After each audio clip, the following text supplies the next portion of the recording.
Pandas for weather data, a full year of daily records.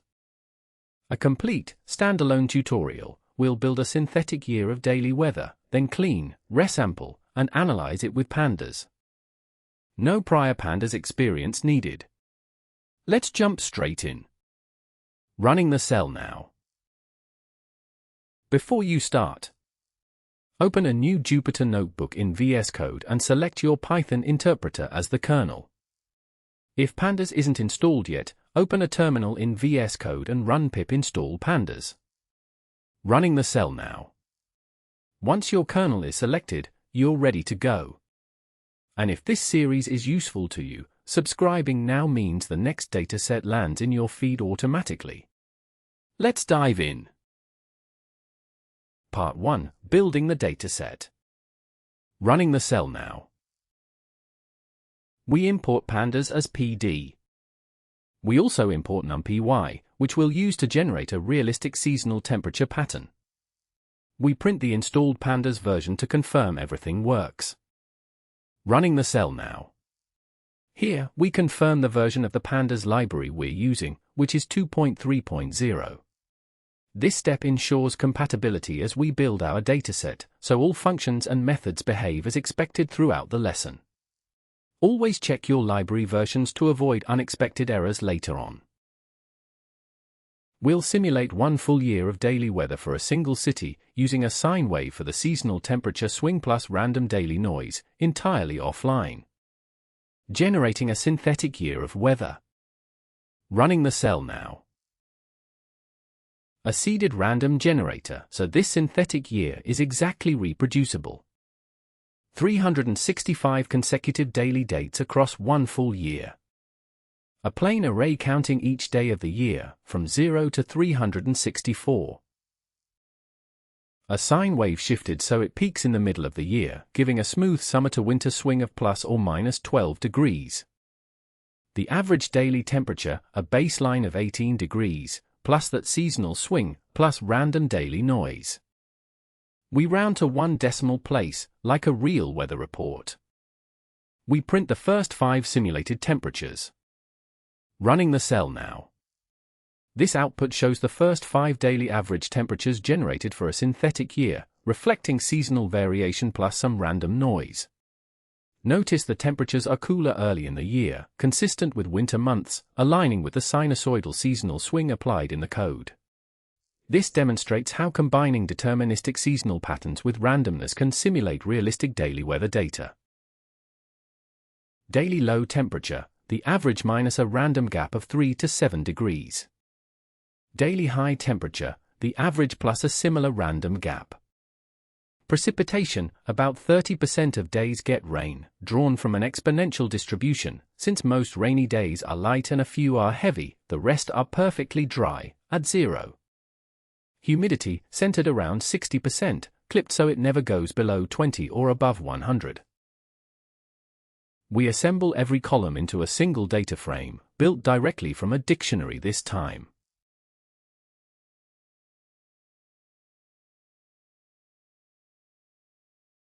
We print the shape, 365 rows, 1 per day, and 6 columns.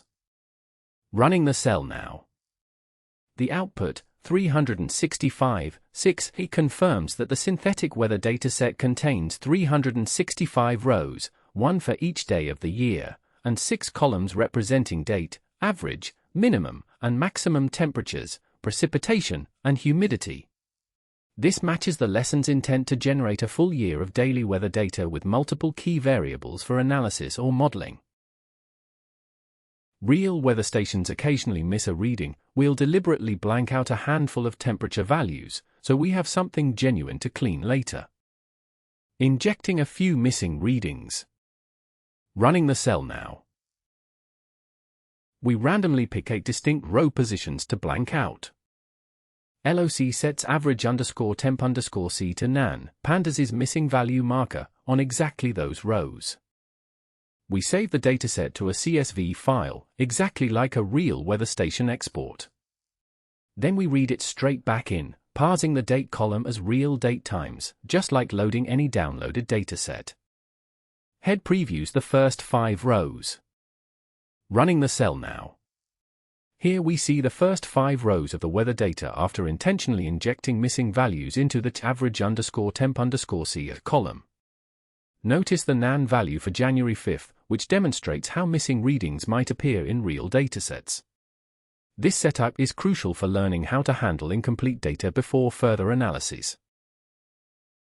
Part 2. First look and cleaning. Running the cell now. Shape confirms 365 rows and 6 columns. Info shows every column's type and non-null count. Notice average_temp_c reports fewer non-null values than the rest, thanks to the gaps we just injected. Running the cell now.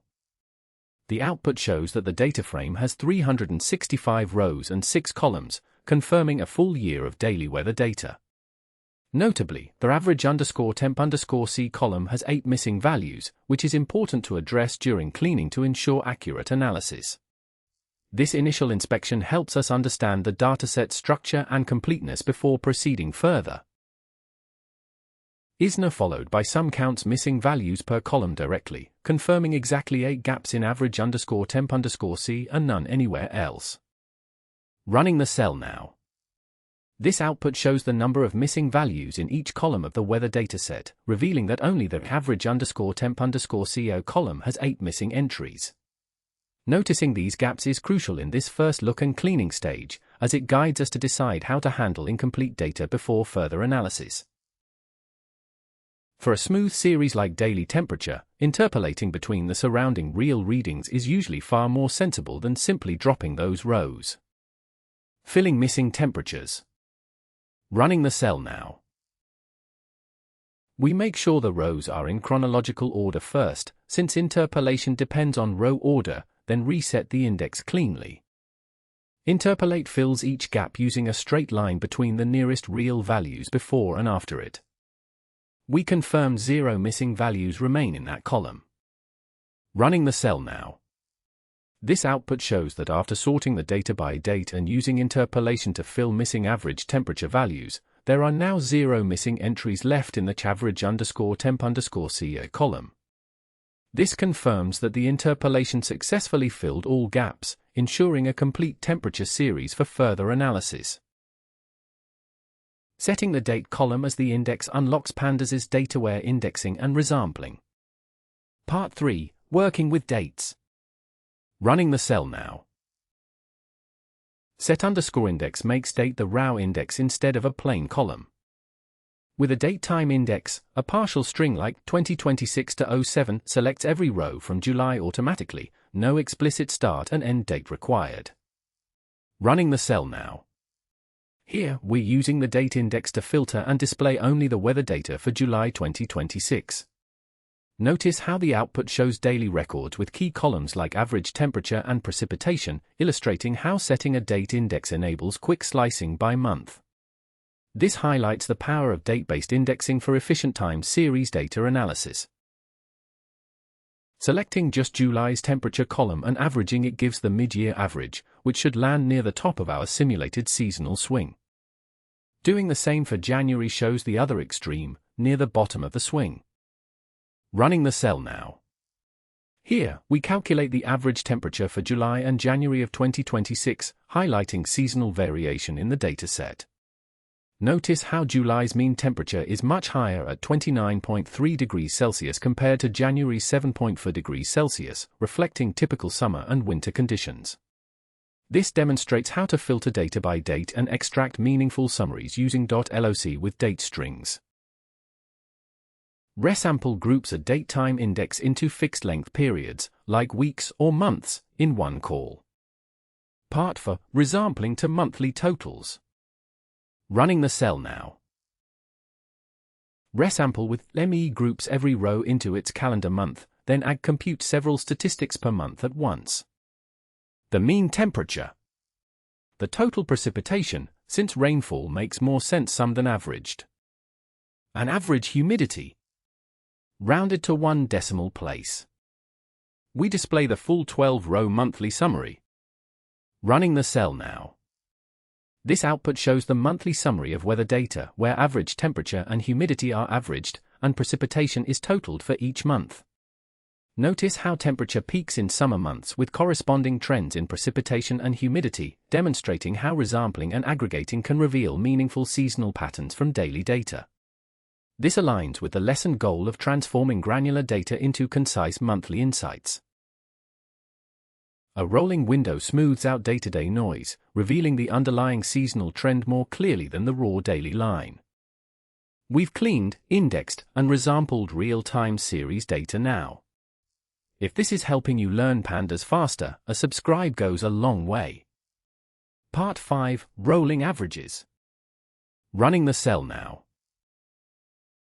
Rolling with a 7-day window computes a moving average of temperature, smoothing away single hot or cold days.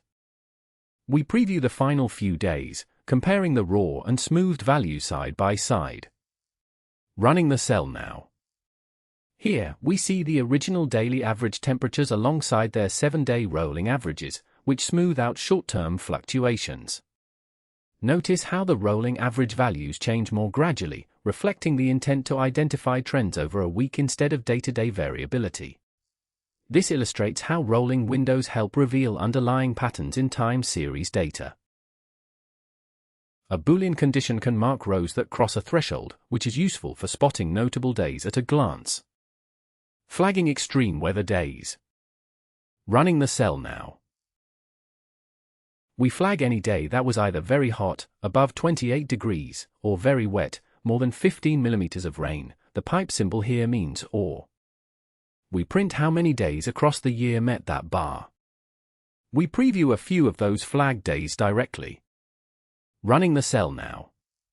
This output shows that 131 days have been flagged as extreme based on having a maximum temperature above 28 degrees Celsius or precipitation over 15 millimeters. The sample rows demonstrate how these flags capture days with either high rainfall, high temperature, or both, connecting the code's intent to identify potentially impactful weather events. Notice how the Boolean condition successfully isolates these extreme weather days for further analysis. Grouping by month name, rather than resampling, gives the same kind of summary but keeps the index as plain, readable labels. Part 6, Seasonal Patterns. Running the cell now. We reset the index back to a plain column first, so date is easy to work with again.